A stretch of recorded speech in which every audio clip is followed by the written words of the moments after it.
Alors, voici les premiers exercices que je vous avais demandé de préparer, en tout cas pour aujourd'hui, d'essayer en tout cas, hein. Et donc, voilà, ce que j'attends de vous, c'est tout d'abord de déterminer les deux grandeurs.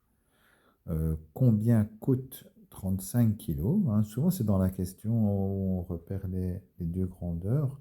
Et donc, combien coûte, alors, c'est le prix, et 35 kilos, c'est la masse. Donc, les kilos, c'est l'unité, la grandeur, c'est la masse. Alors, tout le monde dit le poids, euh, c'est généralisé, et donc je peux accepter le poids, hein, c'est pas tout à fait la même chose. Le poids, c'est une force en newton, mais comme tout le monde dit le poids, bon, on finit par accepter. Donc, voilà, éventuellement le poids, mais bon, tant qu'à faire, autant noter le bon terme et le prix. Alors, avant d'aller plus loin, avant de regarder les valeurs, parce que dans cet exercice-ci, quand on va faire les calculs, on va se rendre compte que ça ne tombe pas juste, mais ça n'a pas d'importance.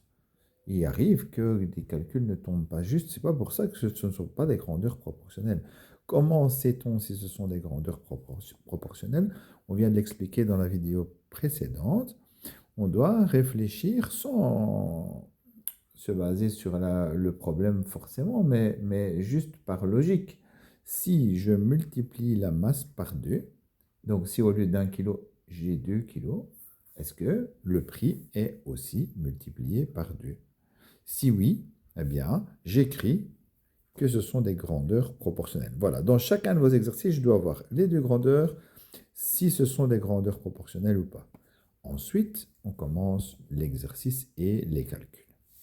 Alors, la masse, dans la colonne masse, on passe de 15 kg à 35 kg. Hein.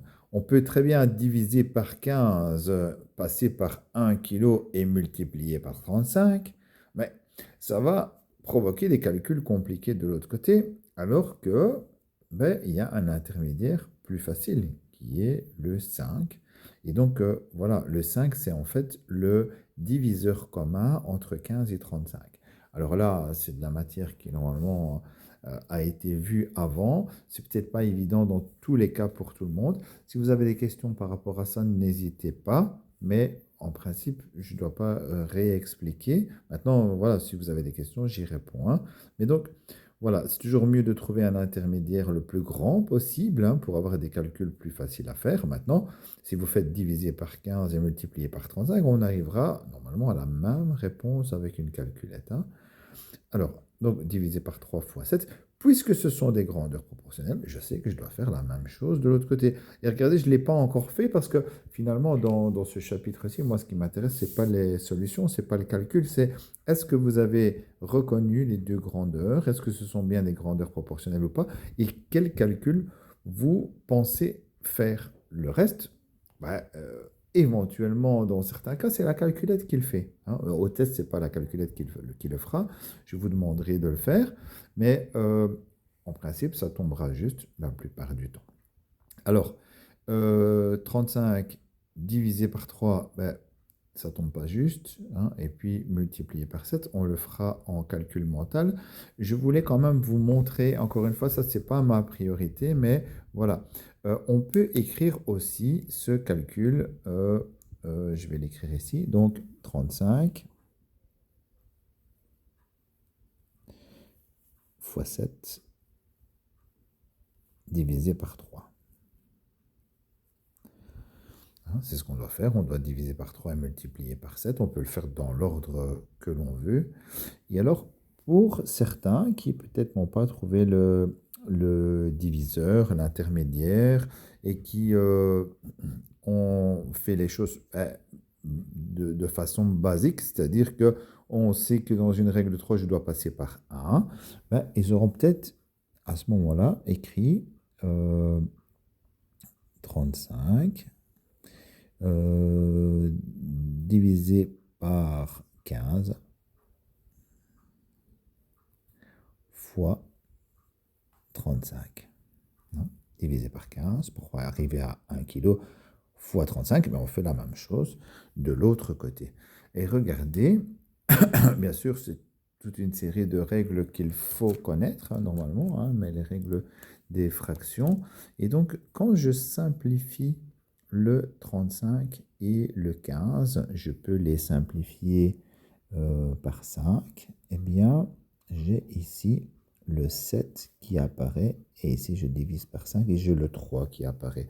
Voilà. Si vous n'avez pas trouvé l'intermédiaire, ben, peut-être que vous pouvez le faire de cette façon-là, et ça sera à ce moment-là peut-être plus facile pour vous. En tout cas, dans ce cas-ci, quoi qu'il arrive, ça tombe pas juste. Il y aura un nombre à virgule, mais quand ça tombe juste, ça peut faciliter pas mal les choses. Je ferai la même chose avec les autres par la suite.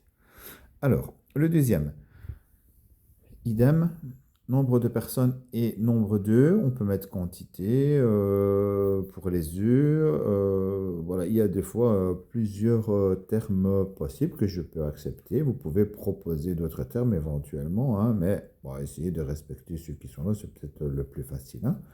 L'intermédiaire entre 56 et 80, c'est 8. Et donc, divisé par 7 fois 10, ce sont des grandeurs proportionnelles. On fait la même chose de l'autre côté.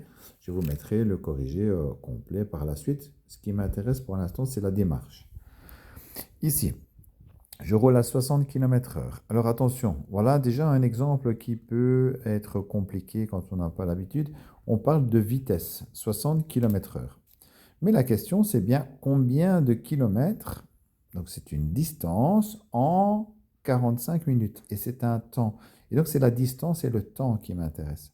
Et dans la vitesse de 60 km/h, mais ce n'est pas la grandeur de la vitesse qui m'intéresse, c'est de savoir que si je roule à 60 km/h, je fais une distance de 60 km en 1 heure. Et donc j'utilise la distance et le temps, et pas la grandeur vitesse. Donc la distance et le temps, à partir du moment où on roule toujours à la même vitesse, ce sont des grandeurs proportionnelles. Et voilà, j'applique la règle des grandeurs proportionnelles. En même temps, ce n'est pas difficile. 60 km en 60 minutes, ça fait 1 km par minute. Et donc ça, c'est assez facile à calculer. Pour le dernier, vitesse et temps. Et donc toujours avant de commencer, avant d'écrire tout le reste, hein, je regarde dans la question, combien de temps vais-je mettre à 60 km/h? Donc, c'est bien la vitesse et le temps. Je réfléchis, je me dis, tiens, si je multiplie ma vitesse par 2, si j'augmente ma vitesse, qu'est-ce qui se passe pour le temps? Eh bien, le temps diminue et même, il est carrément divisé par 2. Si je multiplie d'un côté, je divise de l'autre côté. Et donc, ça, ce sont des grandeurs inversement proportionnelles.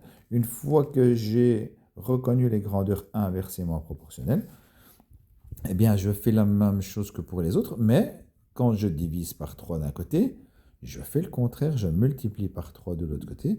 Quand je multiplie par 2 d'un côté, je divise par 2 de l'autre côté. Voilà, si vous avez des questions, n'hésitez pas. Sinon, je vous mets le corrigé complet et je continue la suite. Il y aura une troisième vidéo.